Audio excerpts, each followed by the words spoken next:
Welcome to Stuff You Missed in History Class, a production of iHeartRadio.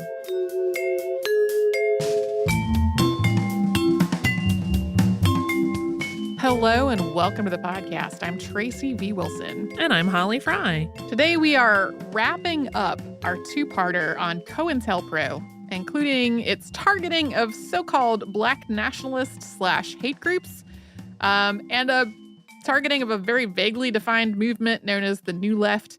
To briefly recap from part one, which is highly recommended before listening to this because it includes a lot of context and overview. But just as a quick recap, we're going to quote from the Church Report, which followed more than a year of Senate committee hearings into all this. Quote, "The origins of COINTELPRO demonstrate that the Bureau adopted extralegal methods to counter perceived threats to national security and public order because the ordinary legal processes were believed to be insufficient to do the job. In essence, the Bureau took the law into its own hands, conducting a sophisticated vigilante operation against domestic enemies."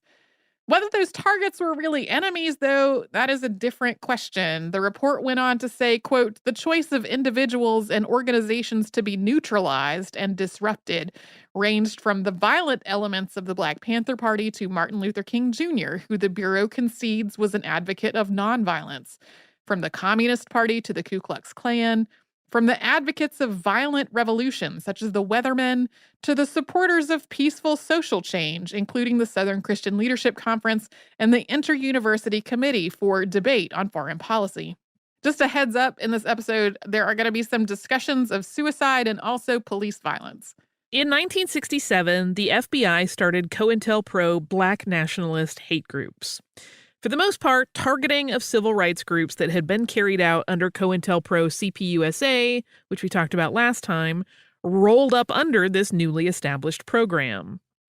In the words of the program's supervisor, the targeted groups were selected because they were believed to be violent or because of their, quote, "radical or revolutionary rhetoric and actions." On March 4th, 1968, FBI Director J. Edgar Hoover sent a memo to be routed through 41 FBI field offices. This memo was called Counterintelligence Program Black Nationalist Hate Groups Racial Intelligence. And this is a little bit long, but it's so illustrative of what the FBI was doing here and more generally what Hoover's mindset was across the other COINTELPROs. We're going to read a chunk of it. So it began, quote, "Goals. For maximum effectiveness of the counterintelligence program and to prevent wasted effort, long-range goals are being set. Number 1, prevent the coalition of militant black nationalist groups. In unity there is strength, a truism that is no less valid for all its triteness. An effective coalition of black nationalist groups might be the first step toward a real Mau Mau in America, the beginning of a true black revolution." So for context, Mau Mau is a reference to the Mau Mau movement and uprising in Kenya, which advocated a violent overthrow of British colonial rule. This went on to prevent the rise of a messiah who could unify and electrify the militant black nationalist movement. Malcolm X might have been such a messiah. He is the martyr of the movement today. Martin Luther King, Stokely Carmichael, and Elijah Muhammad all aspire to this position. Elijah Muhammad is less of a threat because of his age. King could be a very real contender for this position should he abandon his supposed, quote, obedience to, quote, white liberal doctrines, in parentheses, nonviolence, and embrace black nationalism. Carmichael has the necessary charisma to be a real threat in this way. Number 3, prevent violence on the part of black nationalist groups. This is of primary importance and is, of course, a goal of our investigative activity. It should also be a goal of the counterintelligence program to pinpoint potential troublemakers and neutralize them before they exercise their potential for violence. Number 4, prevent militant black nationalist groups and leaders from gaining respectability by discrediting them to 3 separate segments of the community. The goal of discrediting black nationalists must be handled tactically in 3 ways. You must discredit those groups and individuals to, first, the responsible Negro community. Second, they must be discredited to the white community, both the responsible community and to liberals who have vestiges of sympathy for militant black nationalist simply because they are Negroes. Third, these groups must be discredited in the eyes of Negro radicals, the followers of the movement.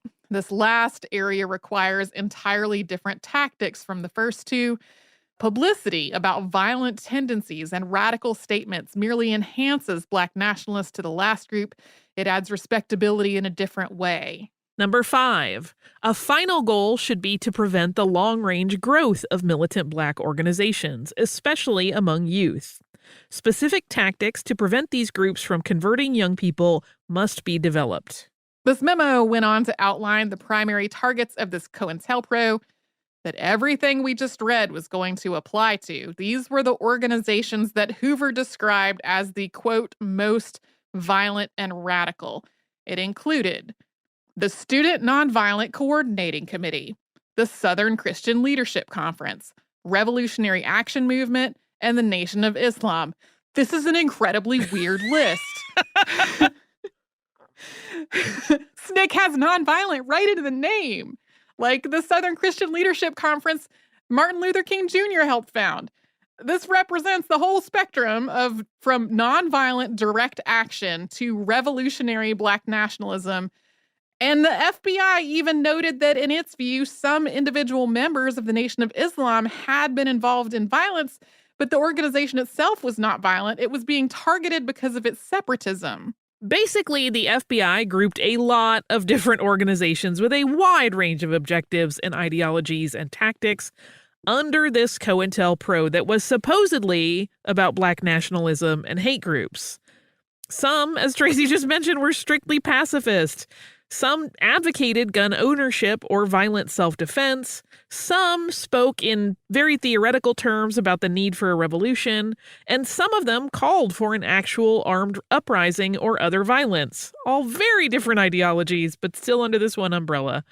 The FBI classed them all together as violent and radical, viewing virtually any organization calling for equal rights for Black people as potentially violent and as a consequence as needing to be disrupted. Yeah, like the thing that these all had in common was like Black people saying equality, please, or like demanding equality with very aggressive rhetoric and sometimes violence. Like that's what it all had in common. The FBI put intense effort into discrediting and disrupting all these organizations and other organizations that were not specifically named, using all the methods that we talked about in part 1. But about a year after this COINTELPRO was established, another different organization rose to national prominence, and that was the Black Panther Party. And this COINTELPRO then pivoted to shift almost exclusively on that. The Black Panther Party, originally called the Black Panther Party for Self-Defense, was founded in Oakland, California in 1966 by Huey Newton and Bobby Seale. A lot of the Black Panthers' rhetoric was radical and revolutionary, arguing that the only way Black people could be truly free is if they were able to govern their own affairs. When they were establishing the party, Newton and Seale crafted a 10-point program, which began, "We want freedom. We want power to determine the destiny of our Black community." This 10-point program went on to call for full employment, an end to, quote, the robbery by the capitalists of our Black community, decent housing, education, exemption from military service for Black men, an end to police brutality, freedom for Black men who were held in prisons and jails, and it ended, quote, "We want land, bread, housing, education, clothing, justice, and peace." The 10-point plan elaborated on each of these points. The exemption from military service stemmed from the United States' involvement in Vietnam and the idea that Black people should not be forced to serve in the military of a nation that did not protect them. The idea behind the release of incarcerated Black men was that they had not been given a fair and impartial trial, so their convictions were not valid. As part of their work, the Black Panthers started more than 30 community service programs known as survival programs. These included things like free breakfast programs for school children, a tuberculosis screening and treatment program, medical clinics, ambulance services, legal aid, and education programs.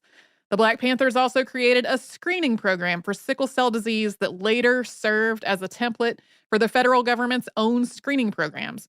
Over time, a lot of these services were expanded to include anyone who was oppressed, including poor white people. The Black Panthers also showed up to support other marginalized groups in their own activism. They are mentioned 2 different times in our 6 Impossible episodes, from sip-ins to fish-ins, which focused on direct action demonstrations and similar protests.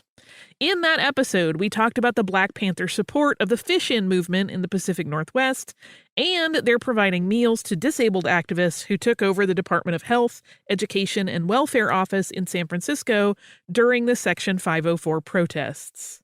But today, the first thing a lot of people, especially a lot of white people, think of when someone says the Black Panthers is guns and violence.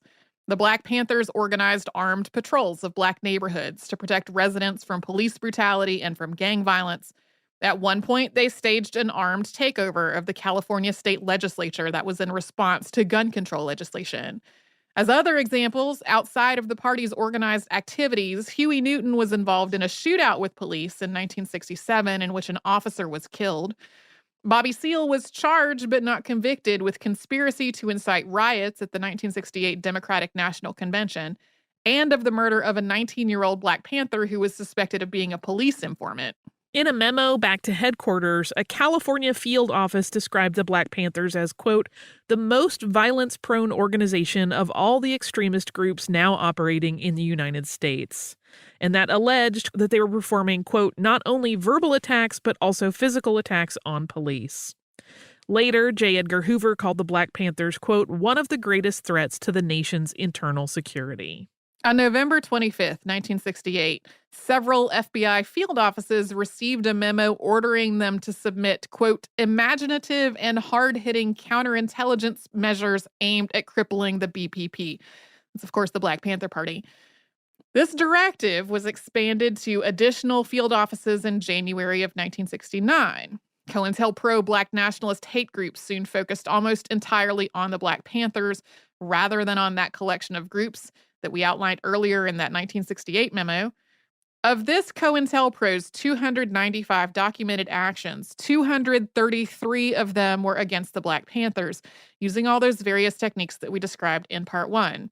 As examples, the FBI intentionally undermined the Black Panthers' public service programs. For example, by sending fake inflammatory membership materials to food pantries and other organizations that were donating food for the breakfast programs. The Bureau used disinformation to try to spark violent conflicts between the Panthers and area street gangs, and to spark violent conflicts between the Panthers and police, to reinforce the idea that the Black Panthers were just inherently violent. In 1969, the FBI became aware of a Black Panther coloring book. The origins of this book are a little bit murky, but Akinsanya Cambone, who was then known as Mark Teamer, has taken credit for its creation. In a 2016 interview, he describes it as a history book. It depicts slave owners, greedy store owners, and police all as obese pigs with exaggerated lower tusks. While Cambone has stressed that these pigs can be any color, which is why it is a coloring book, they are generally interpreted as representations of white people. And this book is full of images of Black people, adults and children, men and women, stabbing and shooting the pigs. Black Panther leadership felt that the coloring book was inappropriate and ordered Cambone to destroy it. But someone made copies. And after the FBI obtained one, it made more copies and distributed them as though the Black Panther Party had officially created this book with the intent of distributing it to children. The FBI's harassment of the Black Panthers also went beyond the organization's membership and its programs. Jean Seberg was an actress who donated to the Black Panthers in support of their breakfast programs. During her pregnancy, the FBI sent false tips to news organizations, alleging that the father of her baby was a Black Panther. This, of course, was a huge scandal. Seberg tried to take her own life. As a result, she went into labor prematurely and her baby died. According to family members, she tried to take her own life every year around the time of the baby's death, and then she died in 1979. Her death was ruled a suicide, although some of her families had suspicions that there was foul play involved. And perhaps most notoriously, on December 4th, 1969, the FBI orchestrated a raid that was carried out by Chicago police, who fired between 82 and 99 gunshots into an apartment where several members of the Black Panther Party were sleeping. Among other involvement, an FBI informant had provided police with a floor plan of the apartment. Chicago Black Panther leaders Fred Hampton and Mark Clark were killed, and 4 other people in the apartment were seriously injured. Police claimed that this was a violent gunfight, with the Black Panthers being the first to open fire. But an investigation revealed that only one shot had been fired from inside the apartment, most likely by Mark Clark after he had already been fatally shot by police. According to Hampton's fiancée, Deborah Johnson, who was in bed asleep with him when the shooting started, an officer who came into the apartment after the shooting stopped asked if Hampton was still alive. Another officer fired 2 shots and said he's good and dead now. The Black Panther Party dissolved in 1982, with COINTELPRO being one of the many factors that contributed to its end. Former members say it is unrelated to the new Black Panther Party, which was founded in 1989 and is classified as a hate group by the United States Commission on Civil Rights and the Southern Poverty Law Center. Let's take a break.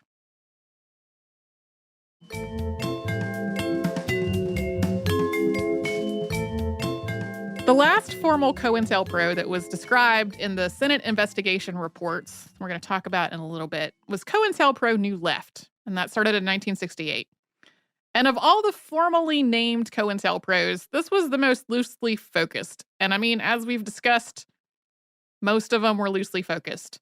As we mentioned in part 1, the FBI didn't really even have a definition for what New Left meant. The New Left supervisor, who was quoted in the Church Committee report, said, quote, "I cannot recall any document that was written defining New Left as such. It is my impression that the characterization of New Left groups, rather than being defined at any specific time by document, it more or less grew. It has never been strictly defined as far as I know. It is more or less an attitude, I would think." That makes it sound almost like an advertiser soundbite. New Left. It's an attitude. The incident that prompted the FBI to create this COINTELPRO was a student uprising at Columbia University in 1968. There was a lot involved in this protest, but its most direct precursor was the university's decision to build a new gym in Morningside Park. Even though the gym was being planned for public land, its facilities would mostly be for use only by the university and not by the public. To add to that frustration, this was part of an ongoing pattern of the university's expansion into Harlem, which was pushing the neighborhood's predominantly Black residents out of their homes in order to build facilities that they were not going to be allowed to access. So the resulting protest was complicated. We cannot get into all of the nuances here, but generally, the university's Student Afro-American Society, or SAS, started voicing their own and the community's objections to this gym. And then the school's chapter of the Students for a Democratic Society, or SDS, which was predominantly white, saw this as an opportunity for a larger protest that would also focus on the university's involvement with the Vietnam War. Members of the SAS felt like they were being talked over and that the SDS was taking the protests in an entirely different direction. In the end, the Student Afro-American Society took over Hamilton Hall, and the Students for a Democratic Society took over other buildings on campus and took the dean hostage. There were more than 1,000 demonstrators who took part in this campus shutdown that lasted for a week. At the university's request, the New York Police Department began clearing the demonstrators on April 30th, 1968. Black demonstrators who had taken over Hamilton Hall left peacefully. But as more than 1,000 police moved into the other buildings, some of the other demonstrators verbally and physically resisted, including by throwing things like shoes, bathroom tiles, and books at officers. Police forcibly removed people, beating some of the resisting students and, in some cases, bystanders with nightsticks. Others were trampled. In the end, 132 students, 4 faculty members, and 12 police officers were injured. So COINTELPRO New Left was motivated by the FBI's frustrations that the university had not brought in police earlier, and also by a sense that these types of protests should not be permitted to happen in the first place. The directives for COINTELPRO New Left were distributed by a memo in May of 1968. And as described in the Church report, agents were to gather information on, this is all a quote, 1, false allegations of police brutality to, quote, counter the widespread charges of police brutality that invariably arise following student police encounters. 2, immorality, depicting the, quote, scurrilous and depraved nature of many of the characters, activities, habits, and living conditions representative of New Left adherents. And 3, action by college administrators to, quote, to show the value of college administrators and school officials taking a firm stand and pointing out, quote, whether and to what extent faculty members rendered aid and encouragement. Point 2 sounds like a lot of the other counterintelligence efforts we've talked about in COINTELPROs.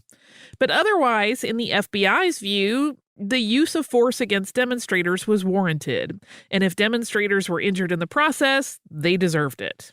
In 1968, both the FBI and the NYPD viewed the amount of force used at Columbia as appropriate and restrained. No tear gas was used, no one was shot, and the injuries sustained by students and faculty were minor enough that those who had to go to the hospital were treated and released.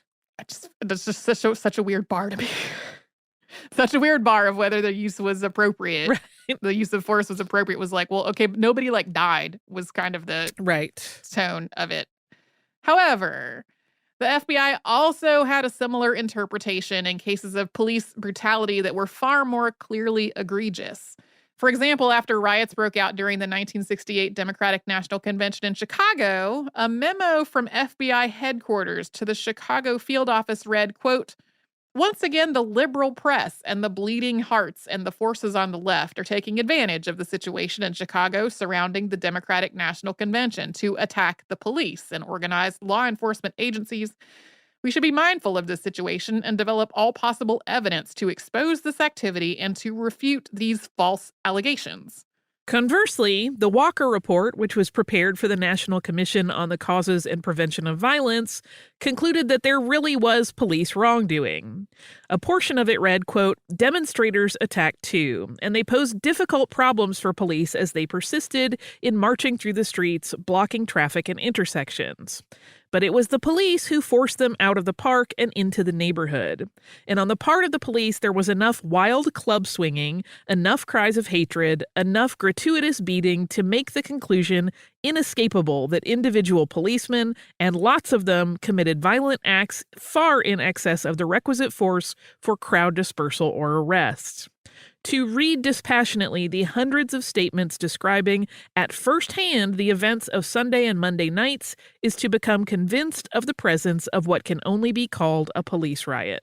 So while COINTELPRO New Left was ostensibly about targeting this very vaguely defined collection of left-wing demonstrators as being a threat to national security, it was also paired up with this sense of a much-needed law enforcement crackdown that was justified and necessary, and the need to protect police and other law enforcement from false accusations of brutality. Aside from that, it is difficult to talk about COINTELPRO New Left in a cohesive way. The counterintelligence program wound up targeting virtually every anti-war group in the U.S., as well as student demonstrators who were demonstrating for just about any reason. In the words of the Church Report, quote, none of the Bureau witnesses deposed believes the New Left COINTELPRO was generally effective, in part because of the imprecise targeting. Also, the tone of a lot of the FBI memos regarding the New Left sound almost baffled. Agents really did not get these young people, most of them white and affluent, a lot of them looking like stereotypical hippies, agitating against things like police brutality and the Vietnam War. Memos include kind of perplexed-sounding references to things like yoga and drugs. Participants in the organizations targeted under COINTELPRO New Left also tended to be simultaneously idealistic and cynical. So the Bureau had a harder time finding informants or infiltrating organizations.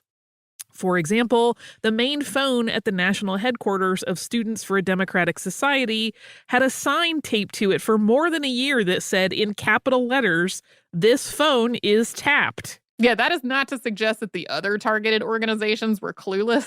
They were just particularly cynical about the Bureau by this point.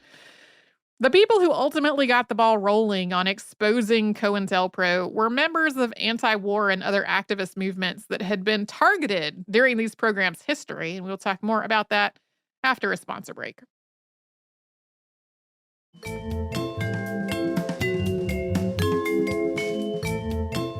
Counterintelligence is still part of the FBI's work, but in terms of these formally named COINTELPROs, those came to an end thanks to the work of some regular people who pulled off a heist.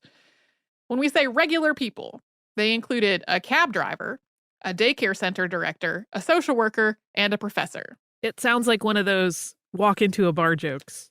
I know. It's my favorite part of these episodes for a number of reasons. One of them being it's the most straightforward. Yeah. Also, it being just kind of a David and Goliath story. So it had become clear to many of these groups that the FBI was targeting them. Left-wing activists viewed the FBI with increasing suspicion, but nobody had evidence of what they thought was happening. In 1970, a group of anti-war activists in the Philadelphia area decided to do something about it. Anti-war activist and college professor William C. Davidon came up with the idea. John and Bonnie Raines, a married couple with small children, were also involved. John had also been a freedom rider. Others included Keith Forsyth, Robert Williamson, Judy Feingold, and two people known by pseudonyms. One of those is Susan Smith, and the other is Ron Durst. A ninth participant dropped out before the burglary actually took place. There was no way they could break into the Philadelphia FBI office, which had tight security, so they looked for other FBI field offices, finding one nearby in Media, Pennsylvania. This office was housed in an apartment building with a shared lobby space, which was adjacent to the county courthouse. They cased this area. Bonnie Raines posed as a student from Swarthmore College and arranged a meeting under the guise of researching career opportunities for women at the Bureau. They scheduled their burglary for March 8, 1971, the night of the fight of the century between Muhammad Ali and Joe Frazier, reasoning that most people would be watching the fight. After breaking in, they removed thousands of files, which were being stored in regular file cabinets. After sorting through what they had stolen, they mailed selections to newspapers and members of Congress anonymously, calling themselves the Citizens Commission to investigate the FBI. Most of the newspapers returned these documents to the Bureau, but the Washington Post confirmed their authenticity and ran a front-page story on March 24, 1971. It was titled, "Stolen Documents Describe FBI Surveillance Activities." The article described surveillance of Black activist organizations and efforts to enhance existing paranoia to, quote, further serve to get the point across that there is an FBI agent behind every mailbox. More mailed documents and more articles followed. J. Edgar Hoover officially canceled COINTELPRO on April 27, 1971, citing security reasons. Although some COINTELPRO activities continued, just without a specific name attached. But it wasn't yet clear to anyone outside the Bureau what the term COINTELPRO meant or what its scope was. J. Edgar Hoover died on May 2, 1972. He had been the director of the FBI for 48 years. In 1973 and 1974, NBC journalist Carl Stern filed a series of requests under the Freedom of Information Act. Those requests were repeatedly turned down until the documents were finally released under a court order, and that is when people finally started to get a sense of what COINTELPRO meant and just how huge it was. In 1974, Seymour Hersh wrote a front-page article for the New York Times titled, "Huge CIA Operation Reported in U.S. Against Anti-War Forces." This article reported that the CIA was engaged in very COINTELPRO-like operations against peace activists in the U.S., but the CIA was not supposed to be operating domestically at all. These news reports sparked outrage within the government and among the general public. President Gerald Ford appointed the Rockefeller Commission to investigate the CIA. The House established the Pike Committee to investigate illegal activities by the CIA, the FBI, and the NSA. The Pike Committee's report was never published. On January 21st, 1975, a resolution was introduced in the Senate to create a committee to investigate federal intelligence operations and determine, quote, the extent, if any, to which illegal, improper, or unethical activities were engaged in by any agency of the federal government. Congressional hearings went on through 1975 and 1976. The Senate committee was dubbed the Church Committee. It was headed by Senator Frank Church, a Democrat from Ohio. The other committee members were selected to represent a range of viewpoints and experience levels, with the final group including 6 Democrats and 5 Republicans. A staff of 150 people went through the thousands and thousands of pages of documents that were involved in all this. We should take a moment to talk about the FBI documentation. The FBI under J. Edgar Hoover was intensely bureaucratic, with a relentless focus on documenting everything. Also, most of COINTELPRO's existence took place before the Freedom of Information Act was passed in 1967.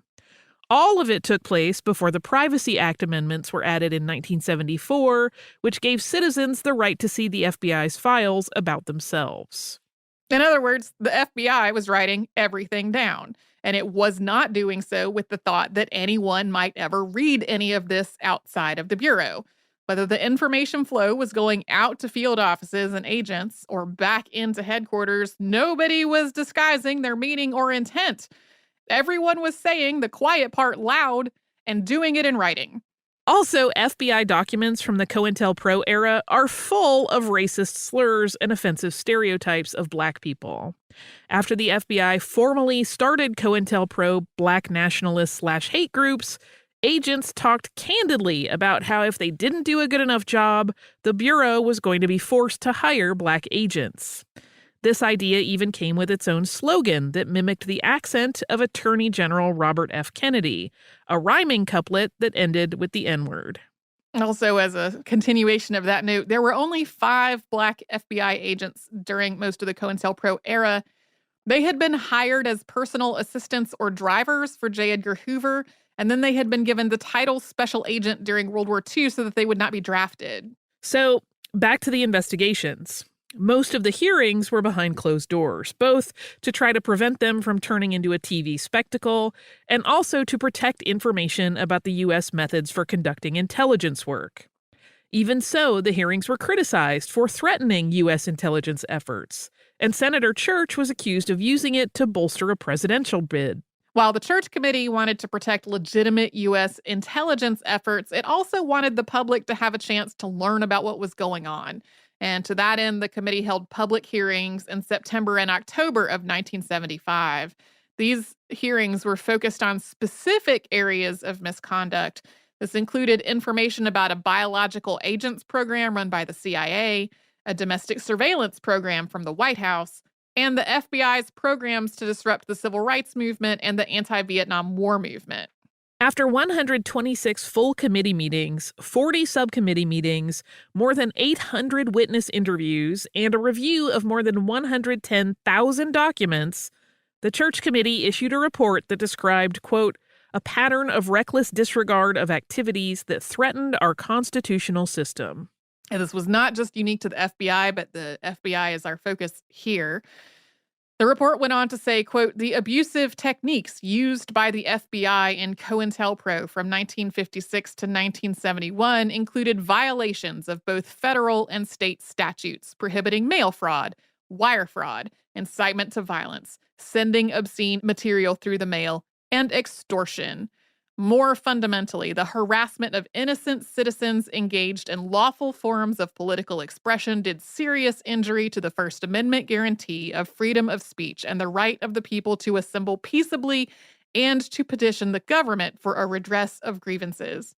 The report also made it clear that the national security and violence prevention concerns were not the FBI's only motivation. Quote, the unexpressed major premise of the programs was that a law enforcement agency has the duty to do whatever is necessary to combat perceived threats to the existing social and political order.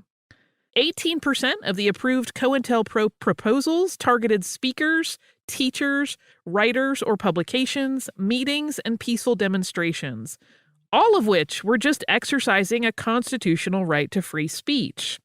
Operations tried to stop lawful speakers from speaking, teachers from teaching, writers from writing, and demonstrators from demonstrating.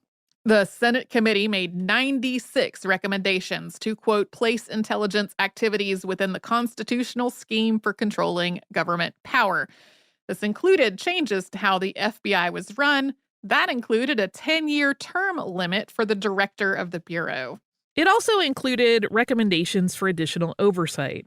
Within the Bureau, every counterintelligence proposal had to be approved by headquarters. But outside the Bureau, the programs were almost completely unknown.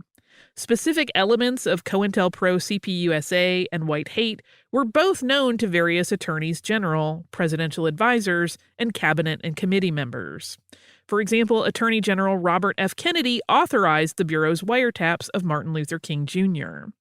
The Bureau also notified multiple attorneys general of various accomplishments and progress, those are their words, against the Ku Klux Klan, without describing the breadth of what had led to that progress. Even with these two programs, though, the full scope wasn't known outside the Bureau, and it appears that the other COINTELPROs weren't known to anyone outside the FBI at all.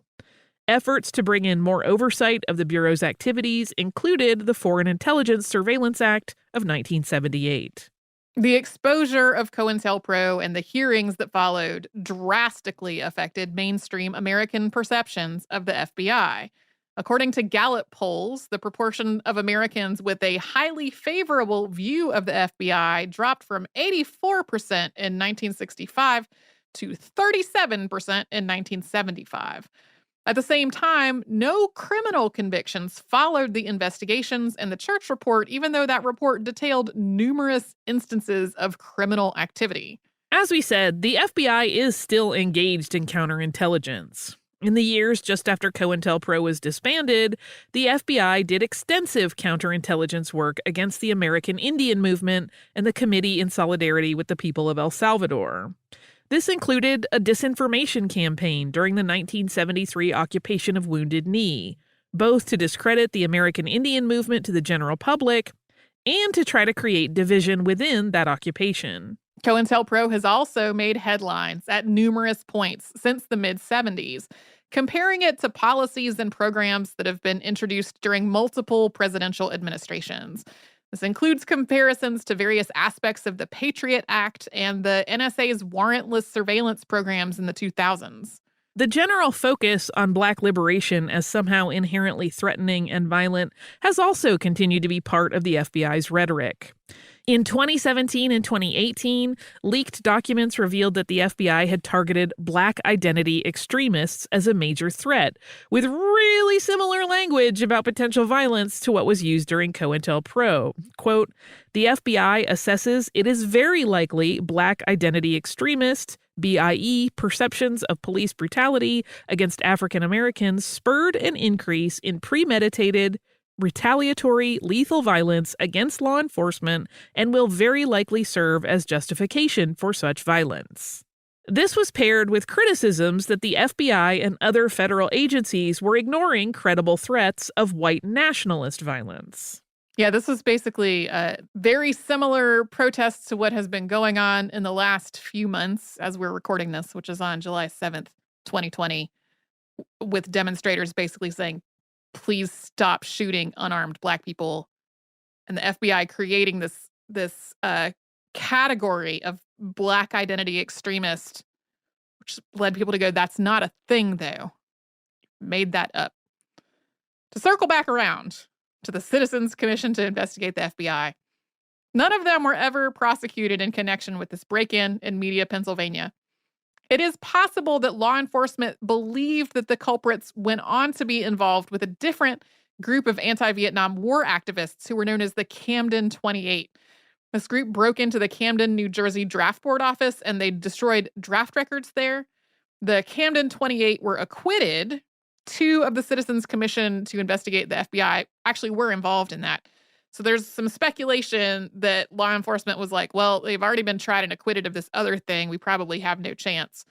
Regardless, though, several members of the Citizens Commission to investigate the FBI came forward in 2014 Their story is told in the book The Burglary, The Discovery of J. Edgar Hoover's Secret FBI by Betty Metzger, who also wrote that front page Washington Post story that we mentioned earlier on.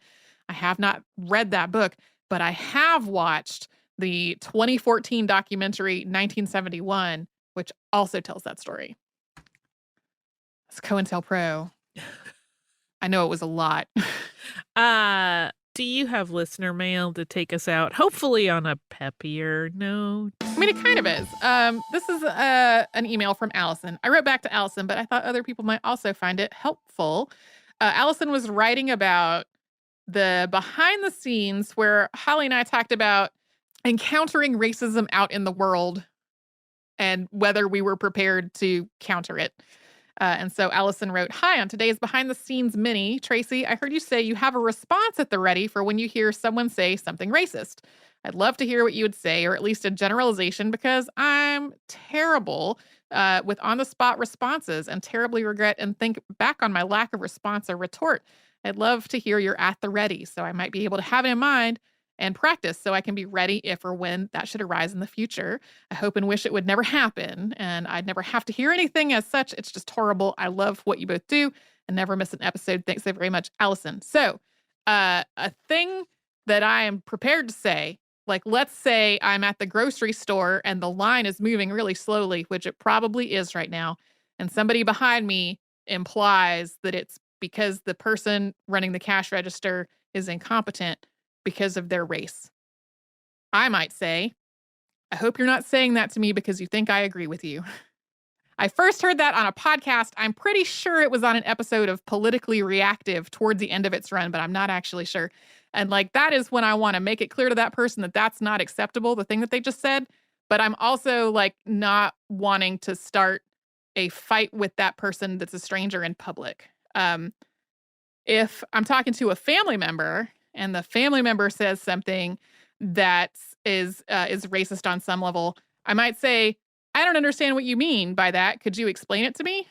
And then a lot of times that, like, as the person's talking, they will hear the words they are saying. A good resource I have found is if you Google responding to everyday bigotry, the first or second result should be a pamphlet that was published by the Southern Poverty Law Center that combines a lot of like real world anonymous examples of when people have encountered bigotry in their everyday lives and like practical responses to that. I like that. It's a publication that's been around for a while. It doesn't cover every conceivable thing, and it is based on people's personal experiences. But if you're like, I don't know what I should say when something happens, like that can be a good starting point for folks. So You're so much more thoughtful because I can read all of that, but in the moment what I say is, "You're a racist expletive." As probably evidenced by my story about where I wanted to punch a stranger in public. So, yeah, I and that applies to family members as well. somebody tweeted at us about that story that you had told about being in the cab, and basically that person, who I think was from Ireland, basically said that should have been your response. So anyway, I mean, even as we talked about in that behind the scenes episode, like, you can be prepared and still freeze up in the moment. It happens sometimes. But I the first time I read that particular publication, I was like, I feel like I am more prepared now to talk about things. So if you'd like to write to us about this or any other podcast, we're at historypodcast@iheartradio.com. We're also all over social media at Missed in History. And if you want to subscribe to our show, we're on the iHeartRadio app and Apple Podcasts and anywhere else you get your podcasts.